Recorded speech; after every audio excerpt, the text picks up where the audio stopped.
Howdy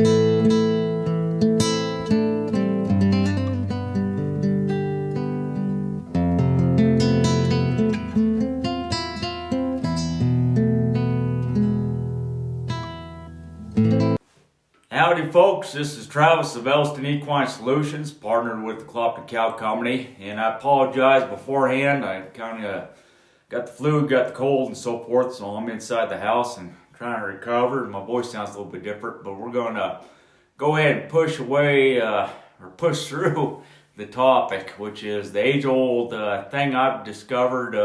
There's always been debate on is whether or not to oil a saddle tie strap or not oil the tie strap of a saddle. And that's what we're going to talk about today in this episode. On this episode is the tie strap. We're not going to be talking about specifically the nylon tie straps, which is this piece of equipment here, but we're going to be talking about the leather tie strap, whether it be normal cowhide leather or Latigo style Latigo. And we're going to talk about the processing of dipping for them. And for the new Western riders who are just getting on the board, and the tie strap here is used to tie a cinch onto the horse or mule. And that's what we're going to do a deep dive on for this episode. I've done a very big deep dive through various accounts and various people and various organizations to come to a concrete, solid evidence of what you're supposed to do with your tie strap. Now, a tie strap is sometimes called a Latigo, and as you can tell, we're not talking about the nylon tie straps. Today, we're talking about the leather type. And getting back to Latigo, Latigo is, you normally see it's normally a burgundy color type of leather that is used for your tie strap, and the process of tanning of that is very, very, very cool. Basically, what they're doing is a chrome tanning, and then they're doing a vegetable tanning. And then what they do is they take Latigo and they dip it right down inside a vat, and that's where they infuse it with oils and waxes and really seal up a Latigo tie strap. And it becomes very water resistant, becomes very sweat resistant to the horse or the mule sweat, but at the same time very pliable when you're tying up your cinch for the horse. The other type of tie strap is just a vegetable cowhide leather Latigo, kind of like this one. This one's brown. It's a weaver. So the biggest thing is, if you can read the tags on a good tie strap, see if it's just pure leather, or if it says Latigo, or if it says Latigo on it. Latigo, that will tell you how you're supposed to take care of that piece of equipment. So doing my deep dive and trying to figure out, should we oil it, not oil it, I ran into there's 4 different types of camps when dealing with the leather tie strap. One camp is oil, light oil on the Latigo or leather tie strap. Second camp is don't oil at all. Always check it for wear and replace it. We'll talk about that a little bit later.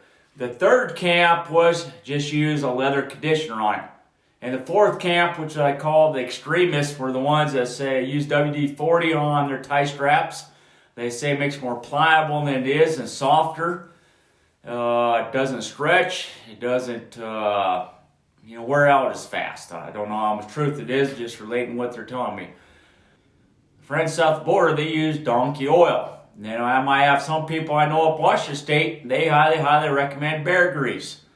So those are the 4 camps that we'll be talking about when it has to deal with the Latigo, and then I'll tell you the textbook answer, and also give you a conclusion at the end of the video, what you need to do. All right, so here we go.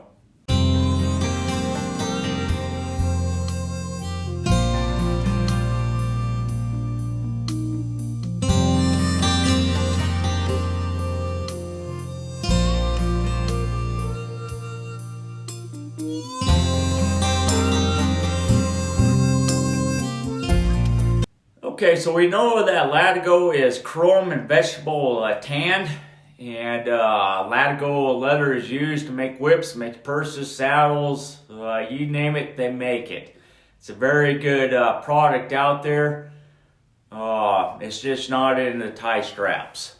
Very nice piece of leather. Okay, so besides the Latigo leather tie straps, there's also vegetable dipped, strictly tie straps. And what they are is dropped in a vat, and it is double dipped in vegetable oil. So they dipped it in there, take it out, and then put it back in there, and it's solidified and infused with a lot of vegetable oil. And it makes it pretty tough, makes it pretty good, and a lot of people use it. So that's the second type of leather we're talking about. Both types of leather are normally cowhide. They just got different tanning solution that they use, different recipes, and so forth. So what I'm going to do is talk about the deep dive I've done. Became a detective and went ahead and researched. Did a polling data and inquiry out to a lot of people, and I went with different topics. Okay, I guess I should say topics.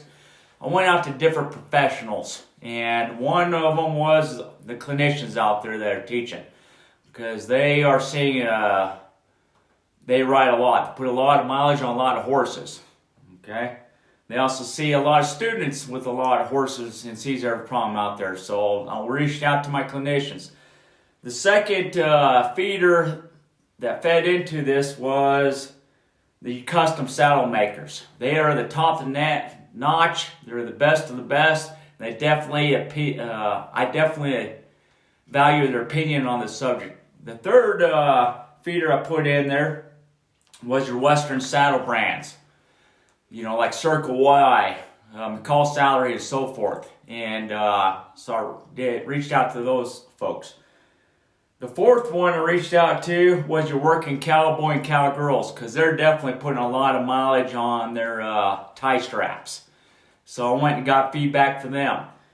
Another one I went and got was, believe it or not, reached out to a mountain lion professional hunter, rides mules, goes all through Arizona, miles and miles, and years doing it, and grabbed his input. Then what I also did is I went ahead and got a hold of college level bronc riders or former bronc riders and got their input, because when they're riding horses, the horses are bucking, they're getting real Western. And what do they do for their Latigos? What do they do for their tie straps? You know, what do they count on? Because they're risking their lives on that business. So I did a query with them. And then what I also did is I went to the ones that actually process the leathers. I actually reached out to a few companies to see what they recommend.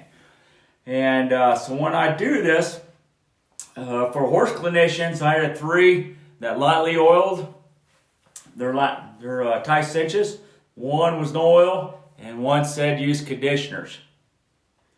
For custom saddle makers, I had 1 say light oil, 3 with no oil, and no comment on the conditioner. Western saddle brands had 2 say light oil, 2 with no oil, and 1 with conditioner.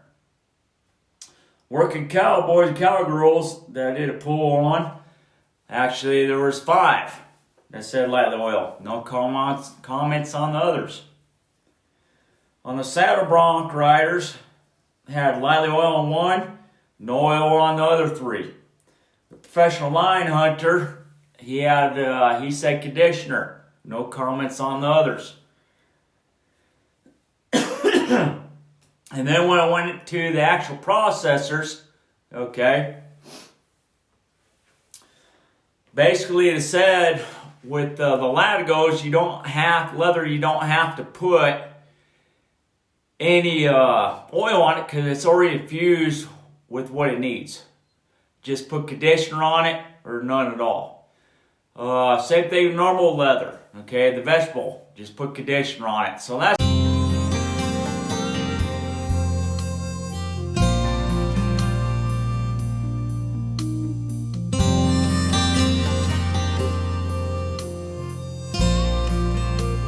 okay, so not only did I have feeders out on my inquiries and them sources, but also did a feeder on my YouTube channel. So with your help, what I came up with for my poll, 28% of you said no, I do not oil my Thai cinch or Latigo.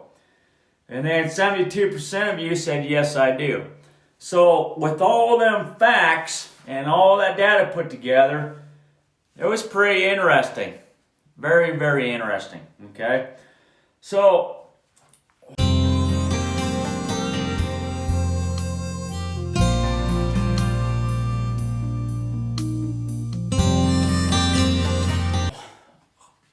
let's break these down like a shotgun now.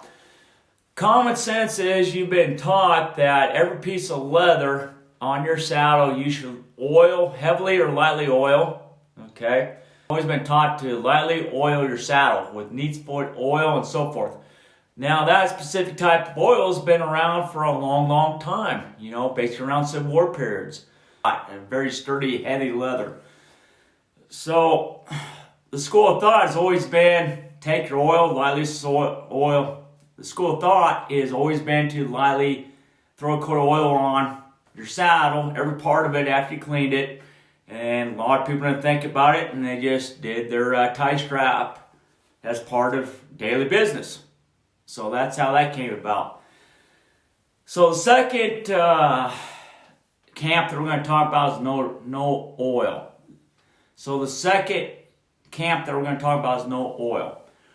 So a lot of ranches back in the old days, and talk about late 1800s, early 1900s, and so forth.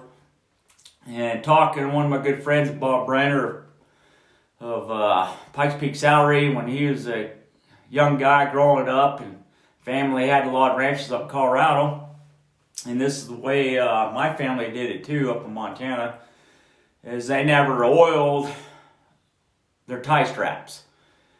What they did was once a year, and this is Bob Brenner specifically on his family ranches, once a year, every time the hair started shedding off from the winter hair to the summer hair, they automatically just replaced their tie straps or the Latigos. And not only do that with that, but they did it with the cinches too. And we'll do a different topic on cinches, on the reason on that later on, a different film. School of thought with no oil on your tie strap was simply put that you just discard it like an air filter on your vehicle, just normal maintenance. Looks bad, just discard it, get a new one, no big deal. Another reason that a lot of old timers and a lot of ranches and a lot of people today still don't oil it is there's a firm believer because there's already a lot of oil inside of the Latigo or the strictly vegetable tanned tie straps is you add more to it, way more than already infused. You're going to create the Latigo, create stretchiness when you're putting around the animal. You tighten it up, you just keep stretching. Same thing if you're taking the metal piercing part of the cinch and you put it right up through the hole, pretty soon you're going to stretch that hole wider and wider and elongate it inside there. And what I'm talking about there is these holes right here. So this is brand new. This thing's put oil on this, it's just going to saturate it and it's going to start stretching the holes more and more and more. So that's not a good thing. So that's another reason why people didn't put oil on their tie straps. Those are some of the reasons. The next reason is once you put a lot of oil on it, it becomes a mess, especially if you heavily saturate it. Gets over your saddle blankets, your saddle pads, and that's a big difference. You're doing horse shows or competing and reining, or cutting horse, whatever. Dirt gets stuck on it, makes it gritty. Not only that, but when you're trying to tie up your tie cinch, you're trying to adjust it up, it gets real sticky. It's a lot easier when it's kind of dry. You can actually smoothness to it and actually cinch up pretty quick and fast and smooth. So when this goes back to the bronc riders, so all the bronc riders say no, they don't do it. And if you talk to professional bronc riders, college level bronc riders, the mass majority of them don't do it because they want to be able to tighten up as hard as they can and get a good knot on there, the best knot that they can. All right. And not only addition to that, they'll add baby powder to make it even slippery more because they don't got time to mess around when they're down doing shoot procedures trying to tighten it up. They need that up. They need it locked in place quick. All right. So those are some of the reasons why cowboys and cowgirls do not oil their tie strap, or some people call it specifically nicknamed the Latigo universal there. So those two camps. So the third,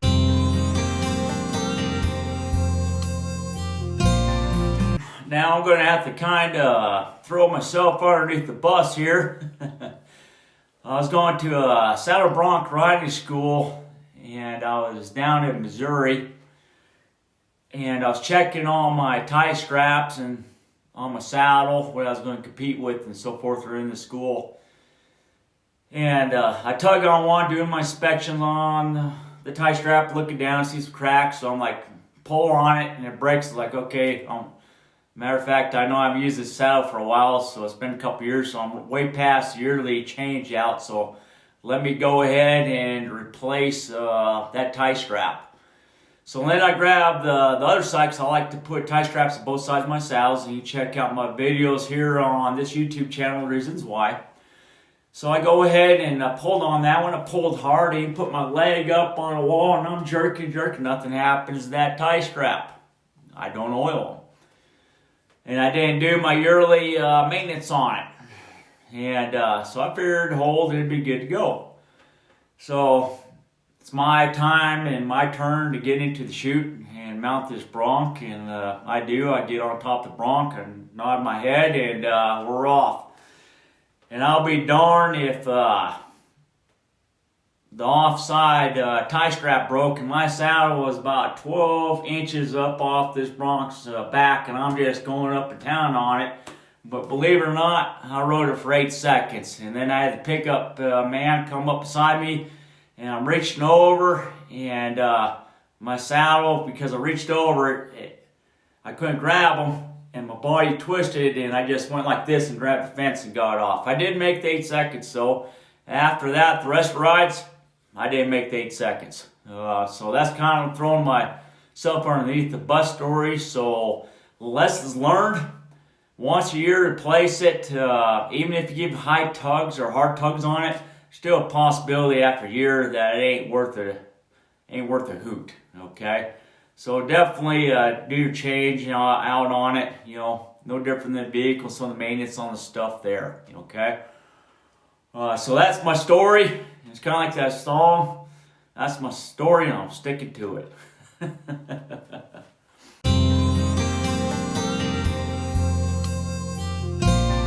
Camp is the conditioners. So conditioners is kind of the in-between. It really takes care of what you think you're doing with oil, but it keeps it nice and durable. It keeps it in good shape. Your Latigo, it doesn't get slumpy, it doesn't get messy with your tie strap / Latigo. It keeps it moisturized, no different than putting a little bit of lotion on your skin, and it keeps from getting brittle. So that's a pretty good option, and I think that's a new one that people are just now grasping, wholeheartedly to do with a lot of their different types of leather.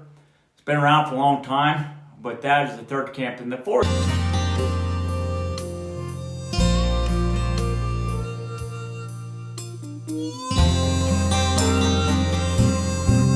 camp is, like I said before, I've had Steven, one of the competitors on one of the cowboy shows and stuff, said he's seen people use WD-40 on tie straps. And I personally talked to people, friends south of the border, said they, their families members use donkey oil. Yes, that's real donkeys that have passed away, and they boil the fat off of expired or dead donkey and create fat off of it, and they just put that over top of everything.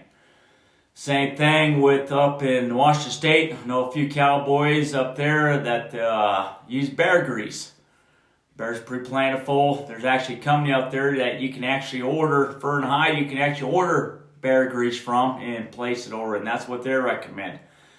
So those are basically the main camps on the tie strap that I found doing the deep dive on this. And it's been pretty interesting, okay? Alright folks, so we're coming to the end, conclusion of this video.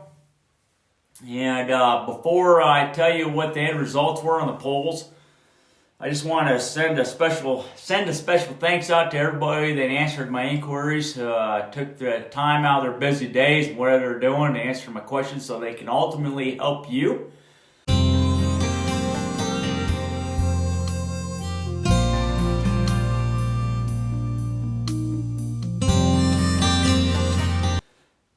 What the findings were, though, it seems like the overall assessment is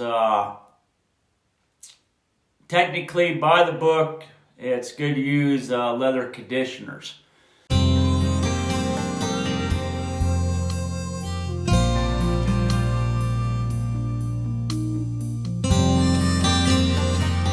Ultimately, with common sense, though, if you've been doing what you're doing and you've gotten away with it with no injuries, no hurts, or anything like that, it's a personal preference. All right. Overall, it boils down to a personal preference. No different if you drink Coke versus a person drinks Pepsi. Person drives a Ford versus a person drives a Chevy. Person carries a 1911 that doesn't like a Glock. We're always going to have differences, opinions on that type of stuff. And but at the end of the day, the textbook's answer is going to be by the tanneries, and they're telling nowadays the best thing probably to use is leather conditioner. But once again, that's your personal preference. So I hope you gained some insight from this. Hope you learned something from this video. And I hope you're doing great out there, because now you have the education, you have the solution. If you haven't done so before, hit like, hit subscribe, and adios.